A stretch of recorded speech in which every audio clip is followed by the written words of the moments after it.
friends. So today we are finishing our excursion into how to do philosophy. And you might notice t-shirt, casual Friday. Anyway, so today what we're taking a look at is sort of in what I'm calling ordinary language and ordinary experience ways of doing philosophy. These ways of doing philosophy have roots in Aristotle, in an ancient sense. Well, going all the way back to Aristotle, but most recently, right after World War II, there's a movement in philosophy in the UK, specifically Oxford, called ordinary language philosophy, which, again, we'll talk about in just a hot second. So we're going to talk about ordinary language philosophy and Aristotle's sort of ordinary experience philosophy. And then we'll take a look at Dennett's two pieces on the manifest image and the scientific image, and the personal-subpersonal distinction as ways of cashing out some of these methodologies. Okay, so first let's talk about ordinary language philosophy. So ordinary language philosophy, in its most recently, emerged in post-World War II England, and there are a few major figures there, just in case anybody is curious to pursue this on your own. So folks like Wittgenstein, the later Ludwig Wittgenstein, John Austin, Peter Strawson, whom we'll be reading, and Gilbert Ryle, who we will be reading and you also read for today. Right, these four are the major. Oh, and Norman Malcolm. Right, so these five people are the five titans of ordinary language philosophy. So what exactly is ordinary language philosophy? Well, there are two ways of thinking about what it's doing. Right, according to Wittgenstein, what we do when we're doing philosophy is we're not solving problems. We're actually engaging in a kind of intellectual therapy. Right, that what philosophy does is it allows us to untangle problems that we have for ourselves. So really, according to Wittgenstein, there are no strictly speaking philosophical problems. What there are misuses of language. Right? He says philosophical problems crop up for us when language goes on holiday. Right? So when we're not careful to how we talk and how we use our words, that's when we get philosophical problems. So an example of this is in knowledge, and just in case you're curious, large chunks of philosophers who think about knowledge, about what knowledge is, what it means to know something, they're called epistemologists. And right now, there's something of a revival of ordinary language philosophy in epistemology. Right, so somebody like Keith DeRose is an epistemologist who is at Yale, I think, who does ordinary language philosophy in thinking about knowledge. Anyway, so this one philosopher, now dead, was at Cambridge, named G.E. Moore, was thinking about the problem of skepticism. Right, so the problem of skepticism, we're going to see it with Descartes, is how do we know whether there is an external world? Right, I mean, so think, Inception, The Matrix, put in your favorite sci-fi example. And so Moore goes, well, I know I have one hand. I know I have another hand. Therefore, I know I have two hands. Therefore, there must be an external world because there are at least two hands. Right? So again, how do you know that you're not in the Matrix? You have one hand. You have another hand. Therefore, there are two hands. Not in the Matrix. These are two jazz hands too. So whether or not you find that argument plausible, Wittgenstein looks at that and he goes, well, that's weird. I mean, when do we ever say, I know I have a hand? Wittgenstein says, well, I can imagine if I'm in some kind of horrible crash and my arms have been amputated, I might say to myself in disbelief, I know I have hands, right? And I look down and I see there are none, right? So in that case, I might utter the sentence to myself, I know I have hands, right?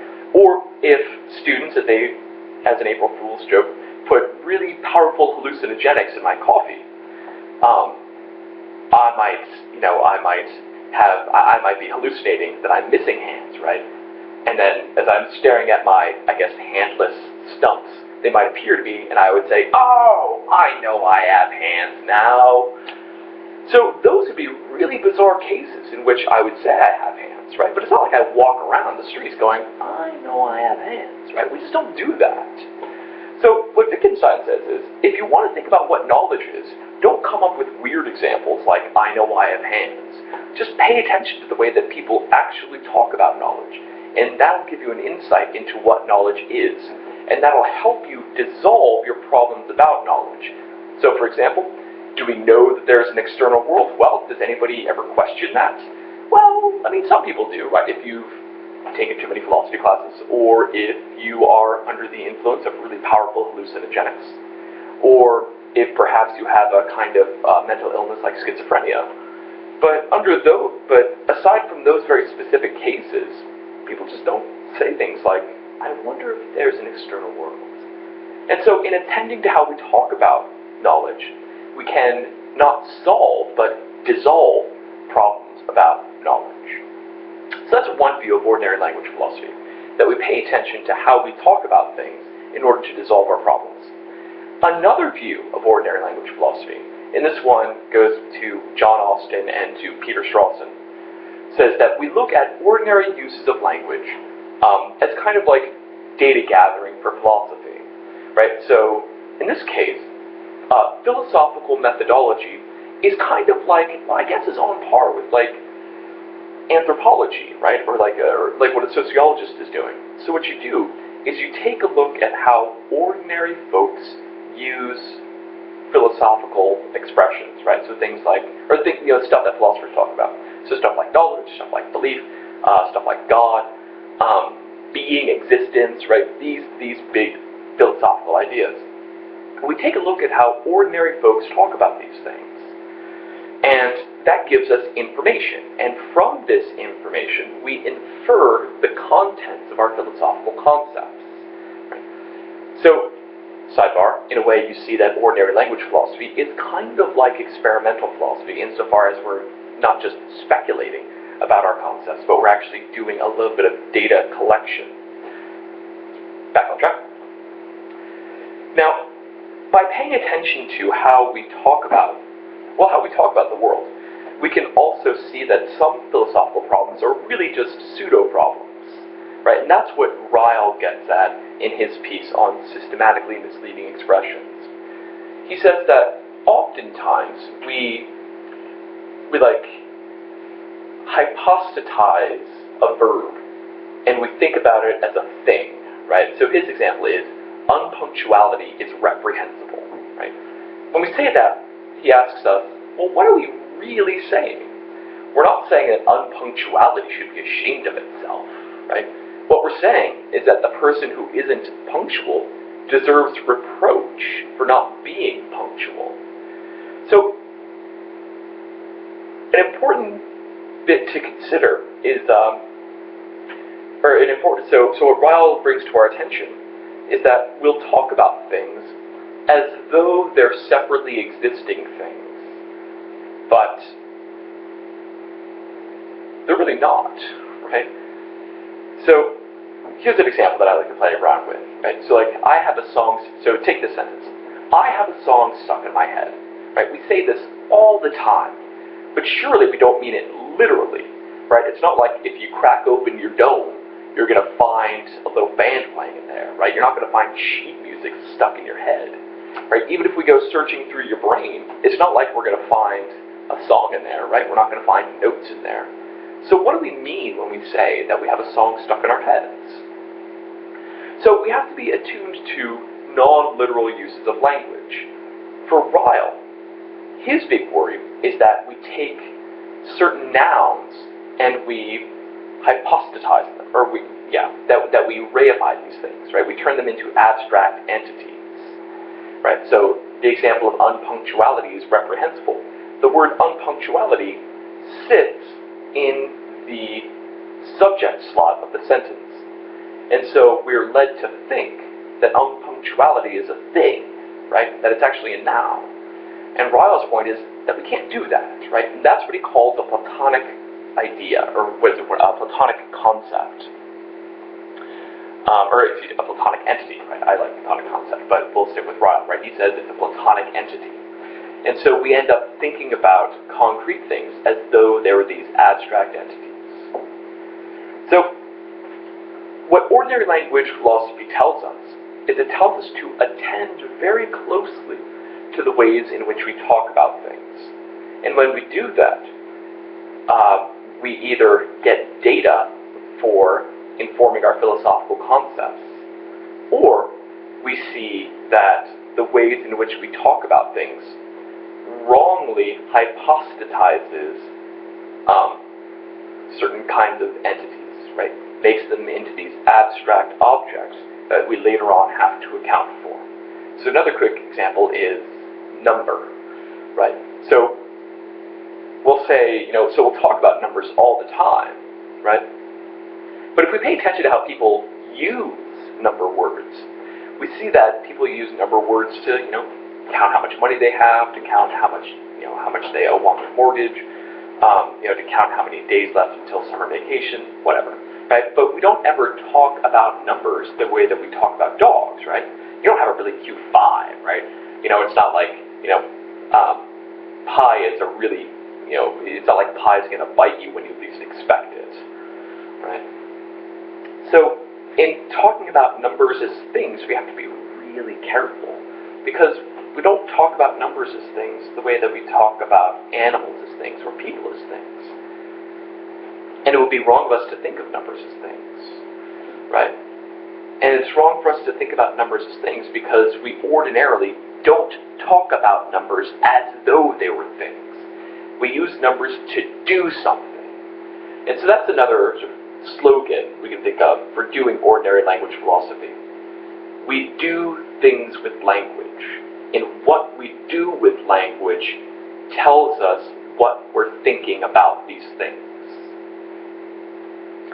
Now, the next piece to talk about is that piece on Aristotle, right? And Aristotle, when you take ethics, you'll likely read Aristotle's Ethics. And if you read Aristotle's Ethics, he'll often talk about common opinions, right? He'll say, people think that this is the good, right? And he'll rattle off a few ways about how people talk about the good. So Aristotle, in a way, is an ordinary language philosopher, but by far the method he draws on is sort of a common sense experience method, right? What Christopher Shields in our piece called the phenomenological method. And if you happen to have the text with you, you'll notice on page 8 that Shields gives us the principle of phenomenological conservatism, right? If it appears to a subject, so you or me, or anybody, as if a certain state of affairs is true, right? If P, then, in the absence of evidence to the contrary, S has grounds for accepting P.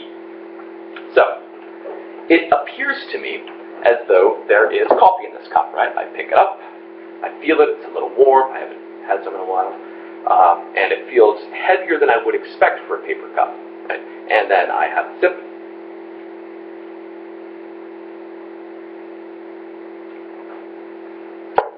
And I taste coffee, and so it appears to me that coffee is in my cup here, right? And there's no evidence to the contrary, right? I haven't been doing any morning drinking. I haven't taken any powerful hallucinogenics. This cup has been in my possession since I bought this coffee, like an hour ago. That would explain why it's cold. So all evidence speaks for, and no evidence speaks against there being coffee in this cup. So there's coffee in the cup, right? That's evidence for believing that there's coffee in the cup here. Now, when we talk about different kinds of seemings, Shields points out to us that we can talk about perceptual seemings or intellectual seemings. Those distinctions are interesting to think about, and they'll help us do what we're doing a little bit better. But I take that to be relatively self-explanatory, and I won't go into much more detail with that. So we have then two ways of doing philosophy, or sort of two more ways of thinking about doing philosophy, falling within our domain of ordinary experience or ordinary language. So first, we can talk about how people ordinarily talk about philosophical ideas, right? So So we pay attention to how people talk about things like minds, or how people talk about things like belief, or God, or perception, or whatever. But we can also talk about our ordinary experience, right? How things appear to us. And as long as there's no evidence to the contrary in how things appear to us, then the appearance itself is evidence for us for some things being the case. So again, think back to my coffee cup. Why do I think there's coffee in here? Because it appears to me as though there's coffee in here, and there's no evidence to the contrary.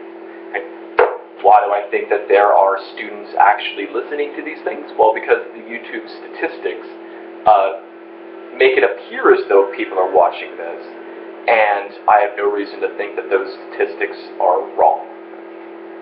So that's it for this first part.